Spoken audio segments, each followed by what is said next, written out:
Иста реторика, различни улоги.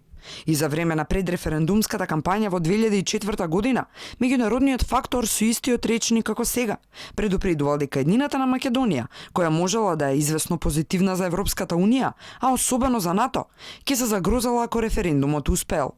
Само тогаш странците биле на страната на бојкотот, на страната на владината кампања на СДСМ, некои прашања не заслужуваат одговор. Германија со голем респект ги наблюдува напорите на владата за спроведување на децентрализацијата соодветно на Охридскиот договор. Тоа е важно за доближувањето на Македонија кон Европската Унија и можеби за брзо донесување на одлуката за брзо членство во НАТО. Пред 14 години референдумот заврши како што сакаа Брисел и Вашингтон, ама известната европска еднина стана неизвестна. Исто и за НАТО.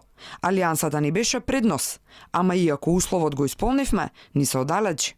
Немаме план Б за референдумот и тоа не е неопходно, зашто целосно веруваме во планот А. Странските фактори никогаш не одговорија како ќе и помогнат на земјава да се приклучи на големите семејства, ако народот на тогашниот референдум одлучеше да ја задржи старата територијална организација. Единствено дека мора да падне референдумот. И 14 години потоа, пораката е или преспанскиот договор, или бездна. Македонскиот народ избира меѓу иднината со НАТО и Европската Унија и враќање кон минатото. Интересно е што архивите на весниците сведочат и за поинакви позиции на едно од највлијателните експертски имиња на актуелната владеачка гарнитура, професорот Љубомир Фрчковски. Во 2004 рамо до рамо со колешката Гордана Силјановска, преку трибини низ земјава, во рамки на граѓанското движење за Македонија, остро ја критикувал СДСМ. За него референдумот бил политички пораз за власта.